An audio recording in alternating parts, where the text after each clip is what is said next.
Hello students, third year की इस कक्षा में आपका स्वागत है।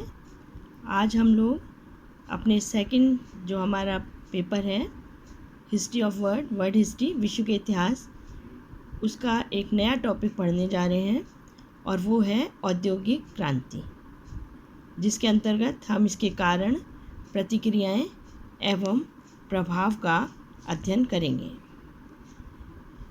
जैसा कि आप सबको पता है, समस्त मानव जाति को प्रभावित करने वाली घटनाओं में औद्योगिक क्रांति सबसे महत्वपूर्ण घटना है और इस क्रांति का संबंध हम देखते हैं कि विभिन्न यंत्र व इनको संचालित करने वाली वैज्ञानिक शक्तियों से है और इस क्रांति का संबंध आर्थिक श्रृंखलाओं के महान परिवर्तन से भी है। जैसा कि बच्चों हम देखते हैं, इतिहासकार टैन भी लिखते हैं, 18वीं शताब्दी में हुए परिवर्तन इतने पूर्ण थे और इतनी शीघ्रता से हुए कि उन्हें क्रांति की संज्ञा देना हमको उचित लगता है। इसी क्रम में फिर हम C.D. हेजन की डेफिनेशन देखेंगे, जिन्होंने अपनी पुस्तक मॉडर्न यूरोप में लिखा है, औद्योगिक क्रांति से तात्पर्य गृह उद्योग धंधों का मशीनीकरण है। फिर हम इतिहासकार डेविड के शब्दों में देखें, वो लिखते हैं, औद्योगिक क्रांति का अभिप्राय उन परिवर्तनों से है जिन्होंने यह संभव कर दिया कि मनुष्य उत्पादन के प्राचीन साधनों को त्याग कर विशाल पैमाने पर विशाल कारखानों में वस्तुओं का उत्पादन कर सके। अब हम देखते हैं कि औद्योगिक क्रांति, इंडस्ट्रियल रिवॉल्यूशन शब्द का प्रयोग कैसे हुआ। सबसे पहले हम देखते हैं कि समाजवादी नेता ने ब्लांकी ने 1837 में, जो फ्रांस के थे, उन्होंने इसका सर्वप्रथम प्रयोग किया। फिर हम देखते हैं साम्यवादी नेता एंजल्स ने 1845 में इसका प्रयोग किया। फिर हम देखते हैं प्रोफेसर टैनबी ने 1888 में book lectures on industrial revolution में किया। फिर हम देखते हैं कि एनसाइक्लोपीडिया ऑफ सोशल साइंसेस है ना, जहाँ पर हम देखते हैं वहाँ हमें मिलता है कि वह आर्थिक एवं शिल्प वैज्ञानिक विकास जो 18वीं शताब्दी में अधिक सशक्त और तीव्रता से हो गया था तथा जिसके फलस्वरूप आधुनिक उद्योगवाद का जन्म हुआ, को हम औद्योगिक क्रांति कहते हैं या उसको औद्योगिक क्रांति कहा जाता है। तो ये तो हमारा रहा बच्चों कि भाई औद्योगिक क्रांति से कैसे हुई और सबसे पहले इसके शब्दों का प्रयोग सबसे पहले किसने किया, इस शब्द का प्रयोग सबसे पहले किसने किया। अब हम आते हैं इसी क्रम में 21वीं शताब्दी के इतिहासकार इस क्रांति की दो अवस्थाओं का वर्णन करते हैं। पहली में पुरानी औद्योगिक क्रांति और दूसरी नवीन औद्योगिक क्रांति। इसके प्रेरक तत्व फिर हम देखते हैं, जिनमें पहला यूरोप में साम्राज्यवाद का प्रबल होना, दूसरा जनसंख्या में वृद्धि, तीसरा उन्नत जीवन स्तर, चौथा यातायात के साधनों का विकास, चौथा शिक्षा का विस्तार, पांचवा शिक्षा का विस्तार, छठा व्यापारी वर्ग का अभ्युदय और सातवां फ्रांस की राज्य क्रांति, है ना। तो ये हम देखते हैं कि ये इसके प्रेरक तत्व थे। और अब सबसे महत्वपूर्ण बात जो हम देख रहे हैं वो है कि इस क्रांति की शुरुआत इंग्लैंड से हुई। कारण, जो पूंजी या मजदूर कृषि क्रांति के उपरांत बेकार हो गए थे कृषक, दूसरा लोहे व कोयलों की पर्याप्त मात्रा में होना, तीसरा वाष्प शक्ति, चौथा फिर आता है यातायात के साधन, क्योंकि नौसेना इनके पास बहुत अधिक विकसित थी। फिर उपनिवेशवाद, जैसा कि हम सबको पता है इंग्लैंड का उपनिवेशवाद। फिर आता है वैज्ञानिक आविष्कार, जैसे कि 1738 ईस्वी में जॉन के ने उड़ती फ्लाइंग टर्की का आविष्कार किया था। तो इसलिए इसका जो प्रादुर्भाव हुआ वो सबसे पहले इंग्लैंड में हुआ।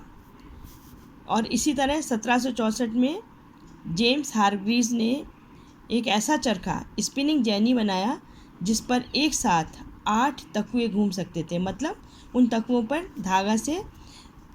धागे बुने जाते थे। 1769 में रिचर्ड आर्कराइट ने एक ऐसा चरखा बनाया जो पानी की सहजता से, है ना, वाटर फ्रेम से चल सकता था। और 1884 में एडमंड कार्टराइट ने शक्ति संचालित करघे का या पावर लूम का आविष्कार किया। फिर हम देखते हैं नेक्स्ट था फ्रांस की राजक्रांति प्रेरक तत्वों में, जिसमें हम देखते हैं कि नेपोलियन की जो महाद्वीपीय व्यवस्था थी, जिसमें यूरोप अन्य राज्यों से अलग कर दिया गया था, इंग्लैंड की सरकार द्वारा व्यापार को संरक्षण देना। फिर इंग्लैंड के बाद बेल्जियम ने औद्योगिक क्रांति को अपनाया। 1830 से 1841 के मध्य फ्रांसीसियों ने भी मशीनों का निर्माण शुरू कर दिया था और जर्मनी ने 1830 के बाद ही ये शुरू कर दिया था। फिर हम देखते हैं कि परिणाम क्या है।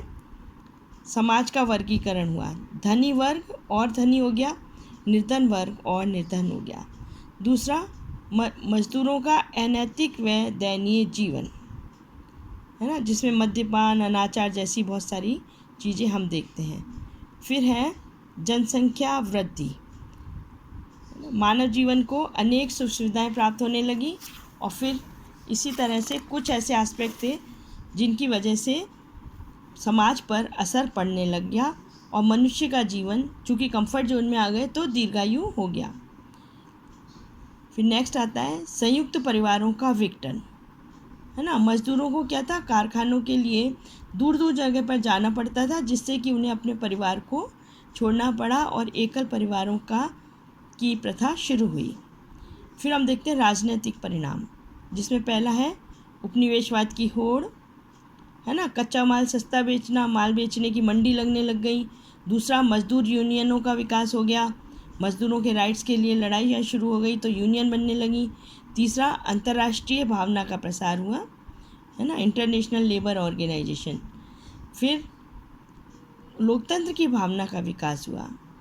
क्यों, कैसे हुआ कि भाई मजदूरों द्वारा भी अपना प्रतिनिधित्व मांगा जाने लगा। अब तक उनको कोई कंसीडर नहीं करता था, केवल बेचारा लेबर क्लास या कृषक लोग थे, वो केवल लेबर करते थे और अपने अधिकारों के प्रति सजग नहीं थे। लेकिन औद्योगिक क्रांति में के बाद ऐसा संभव हुआ कि मजदूर भी अपने हक की मांग करने लगा।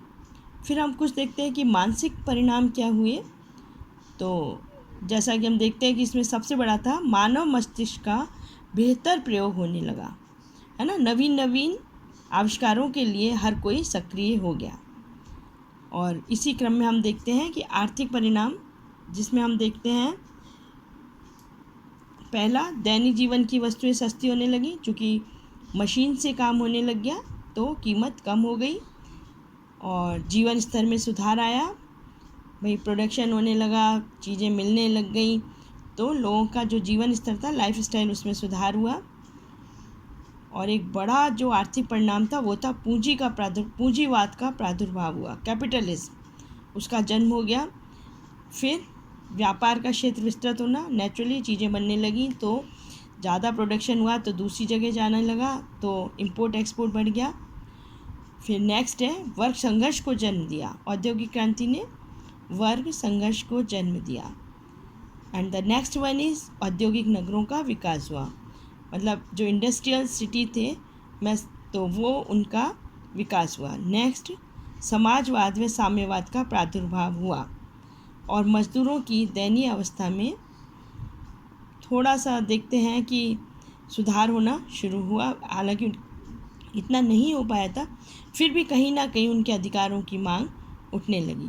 तो ये पूरे विश्व में जिसे हम इंडस्ट्रियल रिवॉल्यूशन या गोल्डन रिवॉल्यूशन कहते हैं, उसके कुछ कारण थे, कैसे उनका परिणाम हुआ, इस पर हमने अपनी चर्चा की। और अब जब हम नेक्स्ट लेक्चर लेंगे तो किसी नए विषय के साथ पुनः हम रूबरू होंगे। Okay, thank you students.